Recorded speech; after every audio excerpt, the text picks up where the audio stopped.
This is South Korea's Special Forces team, and among all of them, the 709 was the hardest to join. In that group, there was a special promotion ceremony. A guy has a bloody fist. The ceremony was to fight until only one person was left standing, the purest combat for survival, but a body falls to the ground. And with that, this tradition was being banned because of one person. That's because all the members of that unit couldn't return to work. In total, it would take 448 weeks for everyone to recover. All this because of the appearance of one person. The guy with the psychopathic smile asks if anyone else wants to play. After this incident, everyone in the platoon wanted to leave, and the guy was forced to give up his position. His name was Kim Joo-hyuk, and that made him a legend. But that was how a special forces person was released into society. We see 3 years later, someone at work gets hit in the face with a paper ball. The boss asks if he thinks this is a hotel to be relaxing. He starts throwing more paper balls, saying it doesn't make sense for him to be sleeping during work hours. The guy, a bit embarrassed, apologizes until he realizes the paper balls were actually a bunch of tissues. The guy blows his nose again and tells him he's lazy,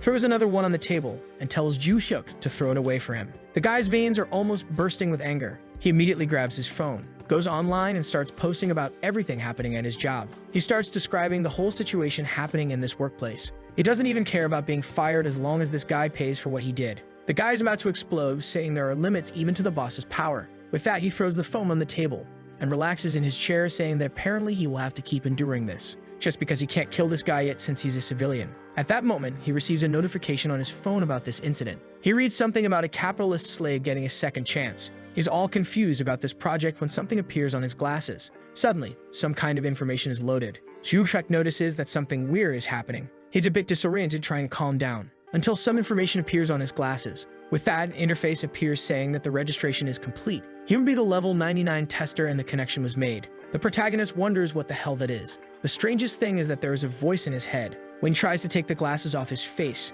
the thing is already connected with a line going into his head. The voice warns him to put the glasses back on in 1 minute or he will be electrocuted. And Joo-hyuk wonders how something like this could be happening. He knows it was the company that gave him these glasses, but it doesn't make any sense. At that moment, someone calls for him, startling him. Man really startled him as she asks if he's okay. All radiant, she says that our boy doesn't look very well. When he tries to explain about the glasses, the voice says he can't tell anyone. So he stands there, not knowing what to say. And he says that he is fine, actually nothing is wrong.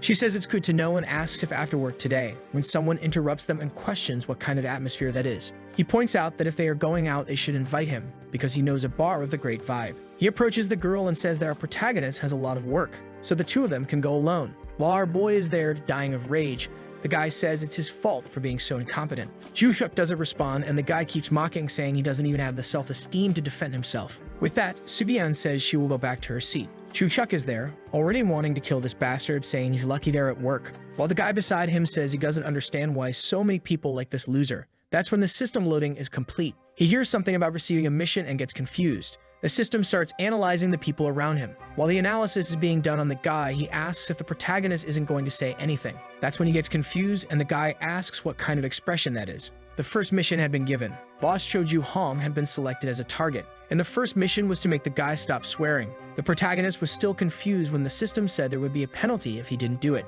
Joo-hong turned and told the protagonist he wanted to have a little chat with him on the roof, while our boy was wondering what kind of weird situation this was. However, the window said he had 10 seconds to complete the mission. As the time counted down, he wondered if he had signed something at the company authorizing this. He began to question whether there might be a camera around, or if, on the other hand, he was just going crazy. With that, the penalty was going to be given. Agent Joo-hyuk was going to lose 50%. He stared at the screen, wondering if it was what he was thinking. Those were the digits of his bank account. He quickly grabbed his phone, saying that something like this wasn't possible. It was probably just a tasteless joke. However, the moment he opened it, he saw that he had lost half of all his money. Hyuk couldn't take his eyes off the screen, and he shouted that this was madness. People in the office thought he was the crazy one. And then he felt embarrassed, not knowing what to say. However, Joo-hong asked if that shout was directed at him. A while later, they were already on the roof. The boss started pounding his chest, asking if he had lost his mind. Hyuk apologized, but the boss continued cursing, saying he had no idea what he was doing. He lit a cigarette, telling him to stop thinking he was something just because he went to the gym a bit. And what irritated him the most was that our protagonist didn't seem scared but disgusted, and he told him to say to his face what he thought, wanting to know if he thought he was dirty, since he had a disgusted look on his face. Hyuk just kept thinking that he had to hold back. He apologized, knowing that this was the only way to stay in this company. Unfortunately, it was the only option, until someone asked why he was holding back. Subion was beside him, asking if he was stupid. Hyuk was a bit confused, asking why she was there. She just said that life under capitalism was already hard enough for him to have to put up with that trash of a boss. She showed a recorder saying he needed to learn how to screw over bosses like that. Both of them were confused as she told him not to feel so down, and she said that the one who needed to apologize wasn't him. He looked at Ju Hong and asked if he agreed that he wasn't enjoying this. He immediately reached out, telling her to delete that recording. Soo-yeon was startled. She didn't expect the guy to go after her like that. However, Jun-hyuk grabbed the guy's fist. Hong looked down and asked if he had lost his mind. He yelled, telling him to let go. However, the system recognized aggressive behavior and words toward the user. Jun-hyuk twisted the guy's arm and said that's not how you do stretches. However, the mission was now given. He had to hit the guy's Adam's apple and would receive a 200% profit. Hyuk said he was very patient, so he didn't mind when the guy said things, but that only applied to him. The guy yanked his arm away, saying he must have lost his mind, and went to punch him in the face, asking if he thought he could take it. Hyuk easily dodged, and said that since the guy was so curious, he should take this, hitting him square in the Adam's apple. The boss was left gasping for air, all twisted up, and Hyuk said that since the boss only talked nonsense, he needed to be silenced. The boss fell to the ground like a fool. He turned to Soo-yeon and asked her to do him a favor. From now on, she was to pretend she saw nothing. And with that, the first mission was complete. The 200% profit would be applied. And at that moment, he was very happy, saying that apparently things were working. Hong started getting up, asking how this bastard dared to hit a superior. The system then notified that there had been no change in the target's words or attitude, and warned that they would have to proceed to level 2 of the mission. This time, it was to knock the guy out to receive 500%. Hyuk thought that from now on, he didn't care who was behind these missions, or even what their purpose was, because he was having fun. Hong warned that he would teach him a lesson now, and jumped at Hyuk to punch him. Hyuk thought to himself that he was only enduring this because he needed money. However, he sounded crazy, saying that if he could receive money like this, he immobilized Hong with a chokehold that turned the guy's face purple. He told him to relax, everything would be fine, because it would be over soon. The fool fell headfirst to the ground. The mission was a success. With that, 500% was applied. Immediately, the weakest capitalist took a look at his bank account. He saw the digits just going up, and said to himself that it was crazy that the money was multiplying. The bastard already had 170 million. The next chapter starts with an interview where the guy is asked about the skills he possessed. The protagonist said that he dedicated himself to the maximum and would complete any mission given. He had been trying to live an ordinary life like everyone else. However, recently he had experienced money multiplying. The system window showed he had completed 2 out of 10 missions. He'd received one, for example, to remove a guy's wig for 35%. Obviously, he completed it successfully. Another was to pour soda on someone's orchid. Of course, he also completed it successfully. With that, he received various missions, and the money just kept multiplying. As a result, in just 3 days, he already had a sly smile. So we know how much he had. The bastard had 587 million won, and Hyuk had a smile on his face, saying he was finally rich. He felt on top of the world, laughing. However, something unexpected happened. When he was up there, a drone approached. It dropped something in the air that landed in his hand, and with that, the system said he had passed the test. Hyuk was a bit confused, and inside the box was a loan ticket. He stared at it, and the system said he would have to proceed to the main mission. The goal was to gather 1 billion in 7 days, and if a participant couldn't do that, they couldn't continue advancing, and all the money would be reset. Now the poor guy was back in the office, desolate, wondering how he was going to gather 1 billion in 7 days. He also wanted to understand more about that loan ticket. On the back, it said he could get 100 million per use. To Hyuk, there was very little information and he had no idea how to proceed. First, he had to find out if those glasses were really made by the company. Seeing Hong, he knew he had the right person to ask. With a psychopathic smile, he called for the manager. The poor guy immediately felt a chill. As he thought about running away, Hyuk said he already knew he had heard him. The poor guy was there trembling, saying to himself that he was trying to avoid this guy as much as possible. But at that moment, our boy already approached and said he had a question. The guy was about to say something when he just covered his mouth and told him to answer the question quietly. Did he know who had made these company glasses? The guy said no, and he asked if he had at least heard about them, saying that from now on, the lie detector was activated. Hong shouted, saying he wasn't hiding anything. With that, Ryuk realized that the guy really didn't seem to know anything. So he asked if he had seen anyone else with similar glasses. The guy said no, and Ryuk realized that someone had already planned this. He started to question that the information wasn't enough when the system appeared. At that moment, the madman changed his expression, saying he had to leave early. The window said a game would start in 30 minutes somewhere nearby, and he was already leaving, saying he had to sail the high seas. He left laughing, saying he hoped the manager would take care of everything for him. Hong was left there fuming, saying he wanted to kill that bastard. The scene changes to another part of the city. Rick arrives there and wonders what the hell this is. He is sure this is the place indicated by the glasses. And at that moment, he receives the message that the game between the participants would start. He was confused because he didn't know there were other players. It's the money suitcase competition. The The person who holds that suitcase full of money at the end wins. At that moment, some lights turn on. He sees the suitcase right in front of him, and he approaches, wondering if this is what they're talking about. He says to himself it would be stupid to have a suitcase full of money just sitting there. However, the thing is clearly stuffed with notes. The system warns that if someone steals the suitcase, he will lose the same amount of money from the bank, and the total time will be 10 minutes. Ryuk gets excited, saying he will earn 300 million just for holding it. The timer starts counting down, and he says he will defend this thing as if it were his life. However, at that moment, some honest citizens appear, telling him to drop the suitcase.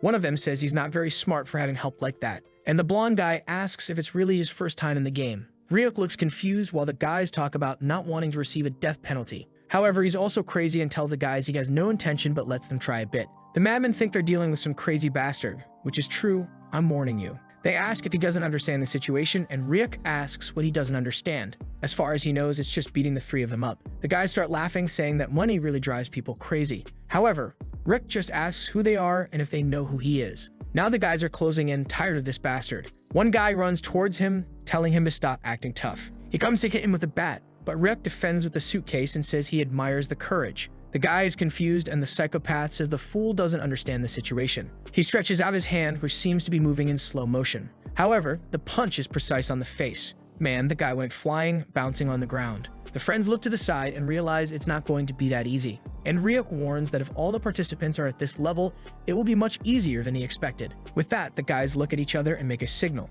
and each one starts to go in a different direction. Ryuk asks if that's their teamwork style. The two guys curse him and say he's going to die now. With that, each one comes from a different side. Ryuk just observes the first one. He kicks the ground, throwing dust and stones in his direction. The guy ends up having to cover his eyes so he doesn't go blind. However, the other says he forgot the front, already about to stab the boy. But the protagonist easily defends against all the attacks with the suitcase, and tells the guy that's not how you use a dagger. The guy tells him to shut up and die already. The attack seems to hit hard, and the blonde guy says he warned him it would be better to have left the suitcase. However, Ryuk had blocked the dagger with the suitcase handle, and told the guy he failed. With that, he broke the dagger using the suitcase. What is this? This guy is crazy. The guy is looking at the remaining piece of the blade when something is already coming at his head. The fool's spine was compressed, and with that, he passed out on the ground, and Ryuk said he warned him. A pat on the shoulder, saying he had to warn him. He was a veteran of the 709th Special Forces. That's when he remembered something. He turns to the guy and says he has a question to ask. The guy is still standing there, wiping his eye, and Ryuk says you better not attack.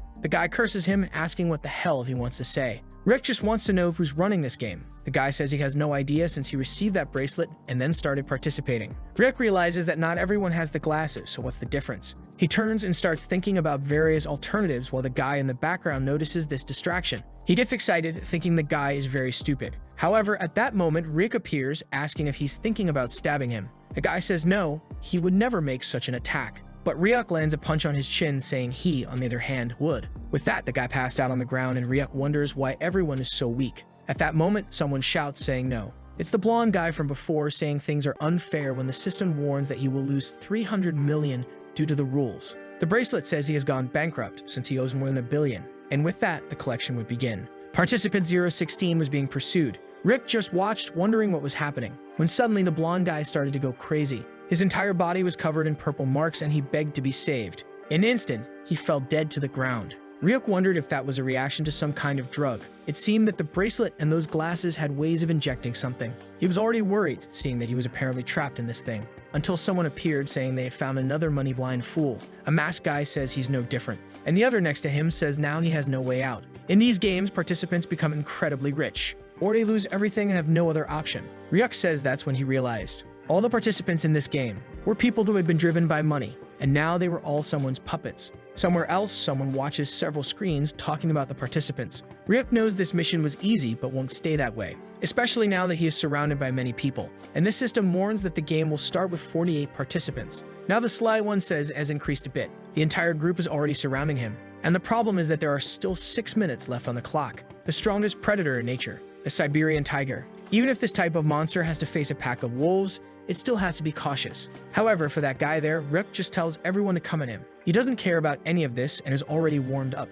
Everyone runs towards him, saying that guy is worth 300 million. However, the psychopath smiles, asking if they really think they're going to catch him. With that, he grips the suitcase handle and smashes it into the faces of the first two, then turns and hits two more. Each one who gets hit with the suitcase loses 300 million. People wonder how that's possible. They're all scared, realizing that whoever gets hit with the suitcase really loses all that money. Ryuk, reading the situation, asks why everyone is hesitating so much. The guys start to realize that this game is a bit risky. However, Rick says if they don't come, maybe he will. One holding a bat tells him not to come closer and orders someone to throw something. With that, people start picking up stones and bricks, saying they will solve it that way. However, Rick doesn't care and easily defends with the suitcase. The fool realized that nothing was working, and soon noticed a shadow over him. Obviously, it was Rick coming to finish off another one. Participant 36 also goes bankrupt, and everyone wonders who this crazy guy who entered the game is. Ryuk looks back and asks who wants to lose some money. The masked guys standing around are just watching in fear. People start to realize that forfeiting the mission for 100 million is better than getting hit with a suitcase. With that, Ryuk stands there and the guys run away in desperation. He sees that some are still there and asks if they didn't leave. Apparently, the poor guys there owe more than 900 million, so if they forfeit, they die anyway. Ryuk says he doesn't care about that crap and tells them to come at him. In an instant, everyone jumps at him. People are all around while Ryuk stands there. The guy still has time to say this is very good. They should have done this from the beginning. Obviously, here comes the suitcase smack. The drone is there recording everything, even with a drop of sweat. And the guys running the game don't understand who they called in. A while later, the ground is covered in blood. The guys have twisted eyes. Ryuk says those bastards left his suit all torn. And with that, the time reaches 0 seconds. The mission is complete, and he earns 300 million. He grinned like a clown, saying it didn't matter because now he could buy a new one. With that, the system announced that the winner was decided and everyone should leave. Heck immediately threw the suitcase over his shoulder. He walked away, waving and saying it was quite fun. However, a girl nearby said that participant wouldn't last long. The guy next to her said he was quite special but drew a lot of attention, and he had no idea how dangerous that was. However, for our protagonist, life used to be the same every day. He worked without even knowing why and returned to a dark, empty home. But now it was no longer like that, and he was heading to the Sigil Hotel. A night there cost 20 million for the suite. The food, of course, was the best there was. And the money that would have taken him decades to earn, he had won in 4 days. The boy was motivated, saying this was great. His account had 580 million, and he had just earned 300 million from the suitcase. Now he was excited, saying this was the life. With that, someone entered the room. The girl lifted the lid off the plate, saying it was what he had ordered, a top-quality steak cooked by a 3-star Michelin chef. He took a bite. However, when he put it in his mouth, he felt something strange. The woman smiled, asking if he liked it. He said it was incredibly delicious. The girl was a bit confused because she was clearly also a player of the bracelet. With that, she took off her wig, asking how he wasn't nervous. He, completely confused, said hello. She approached, thinking he was crazy and wondering how he could be so careless. She was confused when he said he had seen her many times, knowing that he knew they had been following him since the suitcase test. The man, scratching his face, said it seemed like he wanted to be followed. He was an old man who said that was quite interesting. Ryuk said he didn't know what they wanted, but they didn't seem dangerous. And he also needed someone to ask about the missions. The old man asked if he was thinking of extorting information, and the protagonist said it was something like that. The old man smiled, saying he also wanted to ask something. With that, time began to pass. Outside, the man asked how he received the missions. He said he got a device and did a test mission. The old man questioned why the bracelet wasn't on his wrist. However, he just responded by asking if that was some kind of rule. After all, he had no intention of revealing that the device was in his glasses. The weird girl asked if it was on his heel, and if he was the type to use it that way. He ignored her and said he would ask a question. He wanted to know how to remove the thing. The old man asked him what the price of freedom was. This left Ryuk a bit confused, and the man said 2 billion. That's the amount they charge to be free of the item. Until he pays 2 billion, the device will never deactivate. Ryuk asked if these people were the game operators, and the man agreed. The people who created this hell were the ones who dominated the deep web.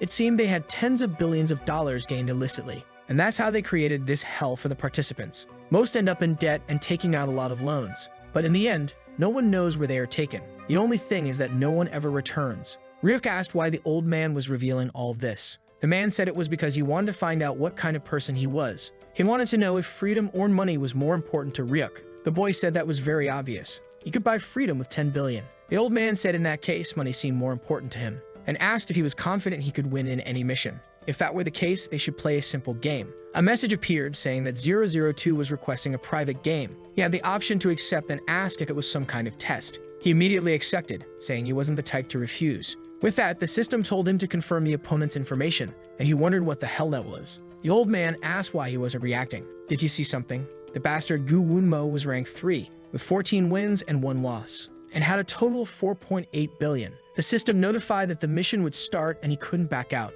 The old man just wanted to know what kind of game it was because he was anxious. Our boy told him to wait a second. However, the man said it was too late and the roulette would start. With that, a random one-on-one game was chosen, and it was a simple game of double dice. Basically, whoever has the dice with the highest sides wins in the end. If no side matches the other, the points on the highest side count. And if a pair is formed, the sides multiply. However, if someone rolls 1 and 6, they win instantly. With that, someone opened the suitcase, announcing that each chip is worth 10 million, and they will play according to Rick's money since he has less. The old man says he likes a simple game. However, Rick asks if this is just a game of luck. The old man says yes, but asks if the boy is lucky because he seems very confident. Rick gives a little smile. In reality, he is screaming with rage inside. His life had always been unlucky. In school, he never got a question right when guessing. He also never won anything in the lottery. In this life, luck never benefited him. However, then he says to wait a second. He made 880 million in 3 days, so maybe his current luck wasn't so bad. The old man asks if he is ready.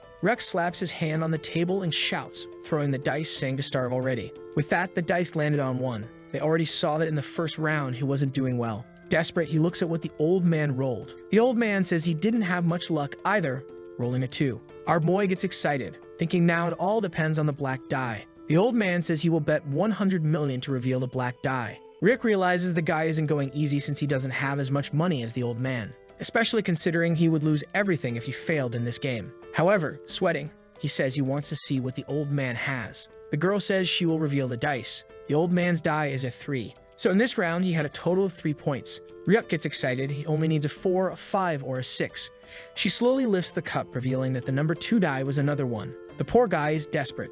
In a minute, he lost his 100 million. The old man says he's a lucky boy and got a pair in the first round. However, Rick says that now that he has used up his luck, the rest will be his victory. But you can imagine what happened. The guy won 9-3, then 5-4, then 16-6. The boy's hand was already trembling. About 500 million had evaporated. His soul left his body, and the girl said they would start the last round. Our boy threw the first die, and the guy rolled his with a 1 and 6. Now he was confident since he finally had a good advantage. He said 300 million. The old man said he would bet everything, saying he would give him a chance to get it all back. Ryuk was confused, wondering if the old man had lost his mind. Why was the guy so confident in getting 1 and 6? He had already checked that there was nothing wrong with the game. Thinking it was impossible to manipulate this, he accepted. With that, the girl said the dice would be revealed. And Ryuk thought if he knew what kind of person this old man was, he would never have accepted this game. This guy was a legendary gambler, and in the end, he was just another victim. With that, player number 1 rolled a 6, becoming the automatic winner. All the fortune Ryuk had made evaporated. The old man immediately stood up, saying it was fun and he wanted to see him again. The poor guy was soulless when the card fell in front of him, and the old man said to just send a message. The next day, at dinner time, our boy was back at the company meeting with the boss, giving a speech. Everyone clinked their beers in celebration, and Han looked to the side and saw something strange. Ryuk was drinking beer with a straw, fuming with rage. The friends next to him had no idea why he was acting like that. He wanted to ask, but he also wasn't keen on interacting with that lunatic. Because of that, he quietly drank his beer. At that moment, someone approached and asked what his name was, saying that for a company dinner, he didn't seem very happy. It was President Bake who asked if he had any problems at work. The two stared at each other like fools. And with that, he went back to sipping his drink with a desolate face. Hong asked if that bastard had lost his mind ignoring the president like that. Immediately stood up, trying to give explanations about his friend. The president said it was okay. Sometimes a guy had a problem and didn't want to talk about it there. Put his hand on the protagonist's shoulder and asked if he wanted to talk outside. People were talking about how Kip was acting very strange today. A friend said he must have lost money in an investment while Suyeon just watched. She asked if he would be okay since the president hadn't drunk much. The other girls said the president was a very kind person when he wasn't drunk. The bastard's nickname was the Smiling Buddha, and he already called the protagonist a bastard,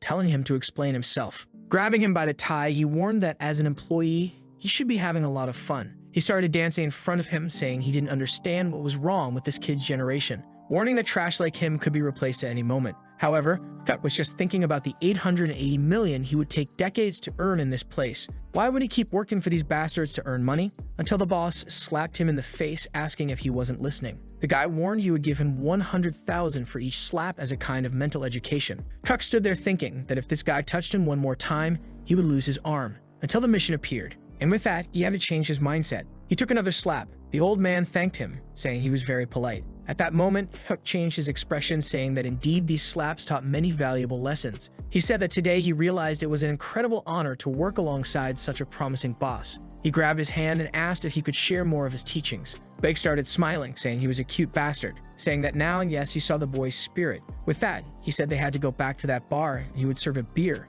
and they would become friends. With that, Huck thought, of course, he would do that, because the mission was to kidnap the president to earn 500%. And obviously, this operation had already begun. In the next scene, the boss is waking up and seeing a shoe. He is still very drunk and doesn't know what is happening. When he sees the protagonist, he asks, "What the hell is this?" However, Huck just says that he has been kidnapped. The mission is to keep this guy in this location for 24 hours, and there are still 16 left. The boss asks if he is joking, but Huck just asks if he doesn't remember, explaining that when they were returning, the boss said he wanted to keep drinking. That's why he brought the boss here, to stop him from embarrassing himself in the street. The boss tells him to untie him and give back his phone. Huck says that while he was sleeping, he took a look and found some strange things. Buck starts losing his mind. He yells at him, calling him trash and asking if he's not going to untie him, asking if he forgot he could go to jail for this. Huck warns that the boss doesn't understand the situation, shows on the phone several photos the boss took secretly, and says he is a perverted son of a bitch.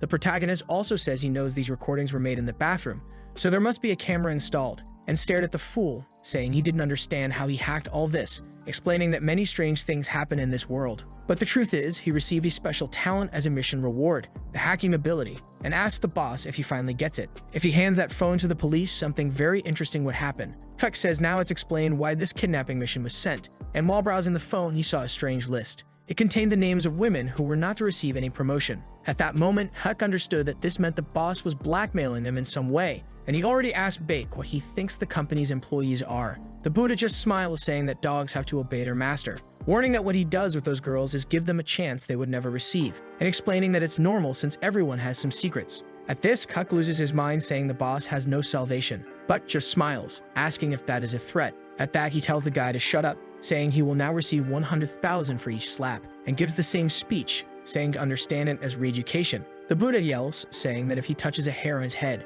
takes a slap, his eyes almost popping out of his head. The fool even falls face first to the ground. Huck warns that just because he has some money, he can't act like this. He puts the guy back on his feet, who asks what he wants. Huck explains that living a normal life where you earn money and try to be happy is also difficult. However, it becomes even more difficult when you have a trash boss like him. Gives another slap, asking if he enjoys making others' lives miserable. The Buddha continues wanting to know what the protagonist wants. Huck says he wants him to understand what injustice means. The boss trembles at that moment. When he goes to say he was wrong, someone appears from behind saying they found him. Two other players say maybe they can save that person, and the Buddha starts screaming, saying that bastard kidnapped him. The guys tell the old man to relax, that they will solve this quickly. They receive the system mission to save this guy for 200 million, and they apologize to the protagonist, saying unfortunately, they will have to do this. Huck says it's okay, he understands, and the guys are confused, asking if this guy is crazy. Just as he was about to say something, 2 feet came flying at him. He took a flying kick that sent him into the wall. The poor friend didn't even understand what happened,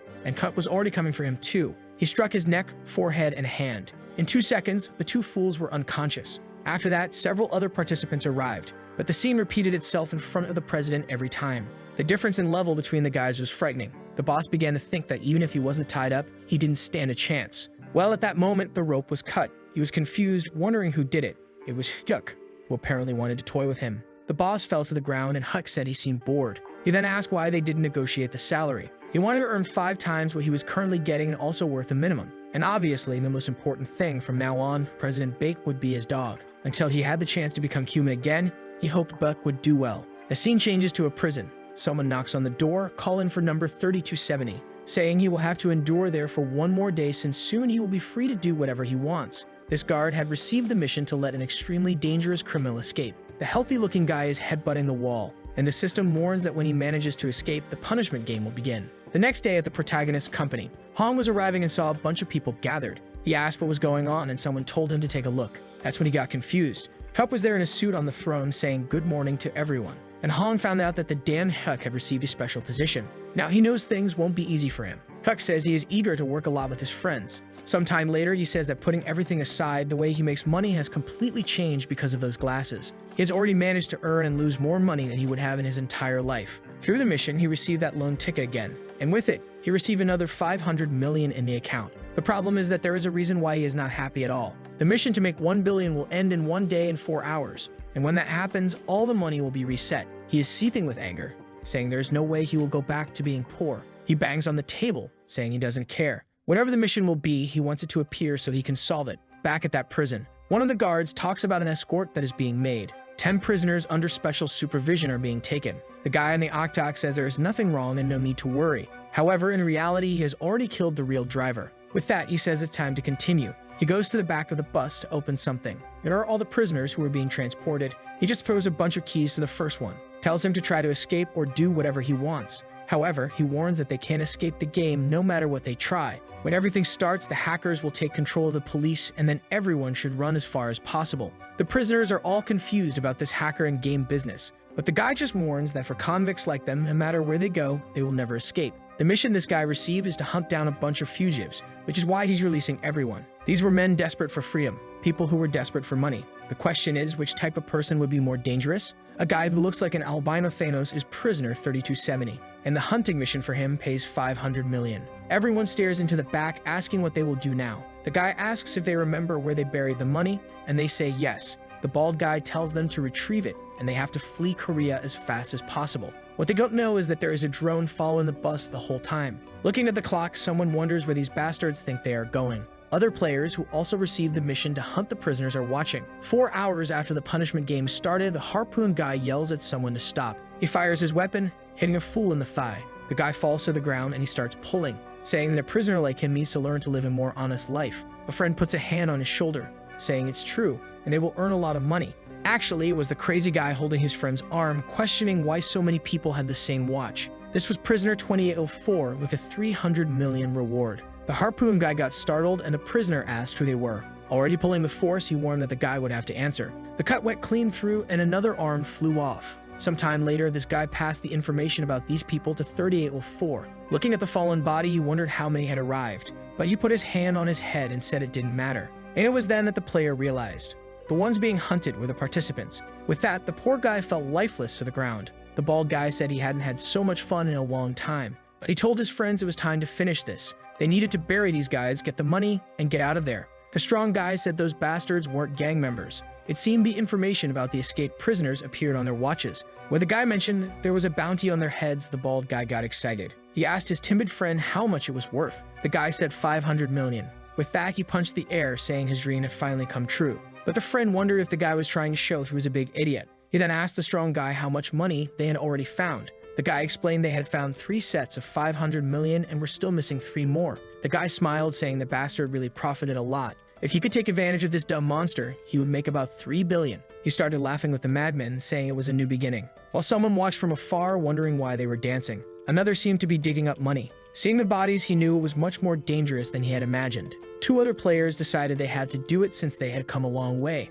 The guys told each other that adding up the buried money, they would make a lot. But one of them questioned whether it was right to treat humans as if they were game animals. The guy grabbed him by the collar and asked if he hadn't seen their criminal records. Those bastards weren't humans, they were heads worth 500 to 300 million. He told the guy to focus and stick to the plan. With a ballista in hand, the guy said it would be easy to solve this from a distance. All they needed was to wear the guys out if they tried to run. At that moment, someone appeared, saying he couldn't let that happen. The guy was startled, asking what the hell that was. Someone said they didn't need to be so on guard. It was Hyuk, saying he was just a simple office worker. The guy was confused about this crazy guy who appeared out of nowhere. But clearly, that crazy guy didn't seem to have come from a company. Hyuk just said he had a very good plan. Were they interested in hearing about it? Everyone was silent, staring at each other. One of them said he had no idea who this bastard with this crappy plan was. Hyuk was just smiling. But the guy already aimed the ballista, asking if he thought they would be bait for him. He warned that if he didn't disappear by the count of 3, he would shoot. While the guy counted, Hyuk said it was the best plan of all. But the guy reached 3 and told him to die.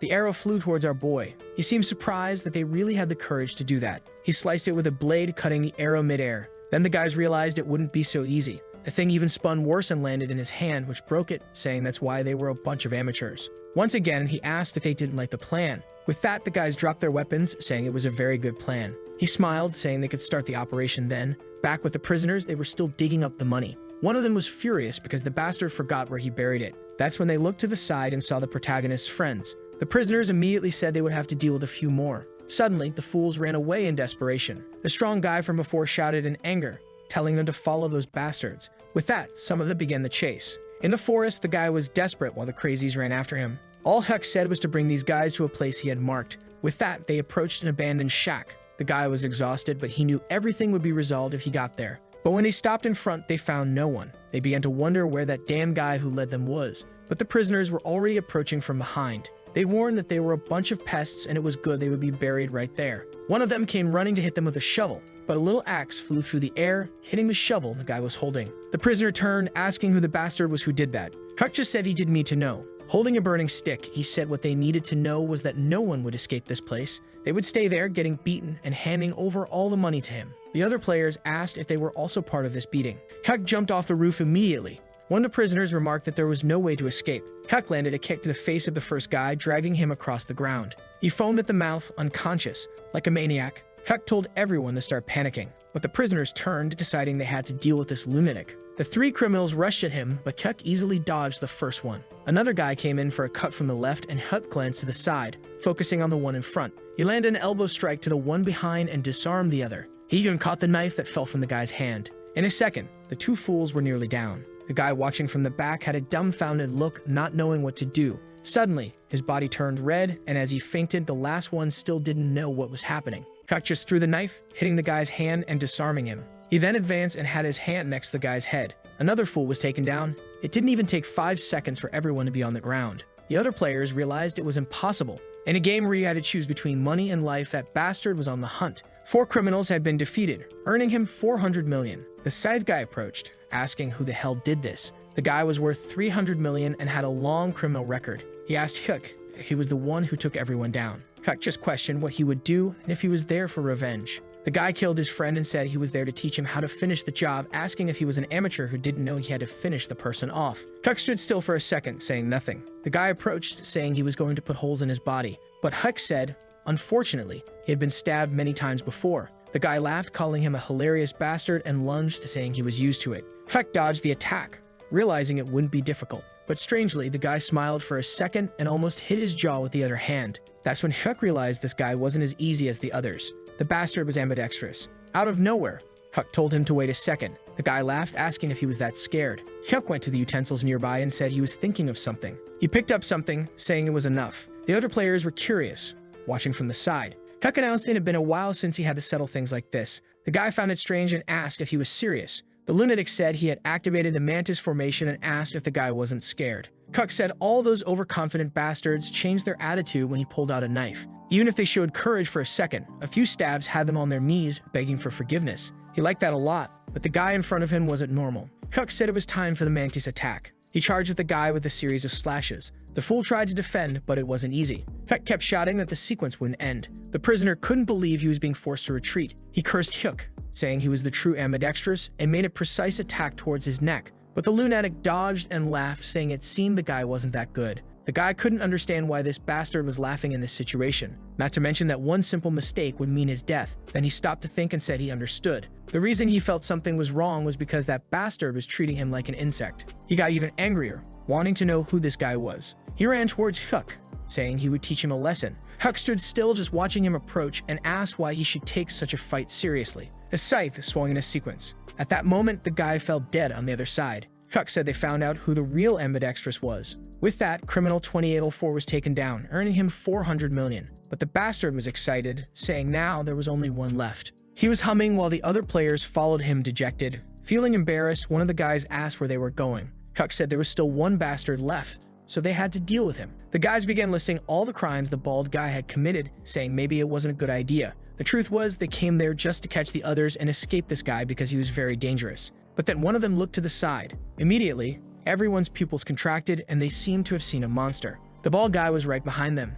In half a second, he was already throwing a punch at Huck's ribs. Seeing Huck block it with his arm, the guy was impressed. But Huck, with a smile, landed a punch on his chin. The guy took the hit, but he smiled and said the kid wasn't so bad. He asked how Huck blocked it, and Huck asked how he took that punch. They both came to the same conclusion. This fight was going to be interesting. The problem was, while Huck was smiling, the bald guy was gritting his teeth. He enthusiastically went for another punch. Huck landed a full-force punch on the bald guy's nose, making his face look all twisted. Before the guy could react, Huck had already stepped on his back and moved to the side, landing a kick straight to the chin. The bald guy didn't look too healthy anymore. Hyuk smiled, saying it was all settled now. But strangely, the guy almost landed a punch on Hyuk. Hyuk couldn't believe those hits hadn't affected him. Worse, the guy's punches seemed to be getting stronger. Hyuk knew that if this guy caught him, it would be over. He managed to duck and dodge the grab. He kept evading, thinking to himself that if he could escape this, he'd have a chance. That's when he noticed something. The bald guy had crouched down to support his hand on the ground. In a second, he disappeared and jumped towards Hyuk. The bastard hugged in full force. Now, Hyuk wasn't doing too well either. The guy started lifting him, hugging him tightly. He even made a heart shape with his hands, saying that now he had been caught. Holding him in his arms, he said Hyuk should understand that with the weight difference, it was over for him. Hyuk knew this was common, but he moved his hand to the guy's face who told him to give up. Hyuk, however, knew something that went beyond common sense. The superhuman strength that only appears in extreme situations. The combination of endorphins and adrenaline. He started crushing the bald guy's skull with his hand. He apologized, saying that unfortunately he was a bit special. He explained that generally he had to control his strength not to kill people. But since the guy was so tough, it seemed okay. With that, he slammed his head into the ground. The bald guy got buried like a plant. The criminal was defeated and Hyuk received 500 million. The drone filmed everything, and now the hunt was complete. Hyuk mentioned that he'd probably have sore muscles tomorrow. However, the bastard had earned a total of 1.2 billion. Looking around, he said the place reminded him of the old days. The other players couldn't believe he took down everyone alone. Hyuk whispered something to them. He told them to keep quiet and take the money the guys were digging up. They approached Hyuk and said they would handle the rest. Hyuk looked at them and asked if they were really going to do it. The guys obviously hesitated for a second. As Hyuk was about to say it was fine, something hit his neck. He realized immediately it was a tranquilizer dart. The other players also got hit by the same attack. Hyuk was still standing, but the other three collapsed immediately. He used his analysis ability to understand what was happening. Someone approached. A masked guy asked how Hyuk was still standing after being hit by that. Hyuk tried to gather information, but access was denied. He asked who the hell that guy was. Two chain people approached, and the guy told him to wait a bit. Hyuk saw an entire group approaching as he was about to lose consciousness. His body fell to the ground. The masked guy said he was looking forward to a like in this video that helps Mamoru make more juicy content for his viewers. Activate the cheeky little bell, and I'm out.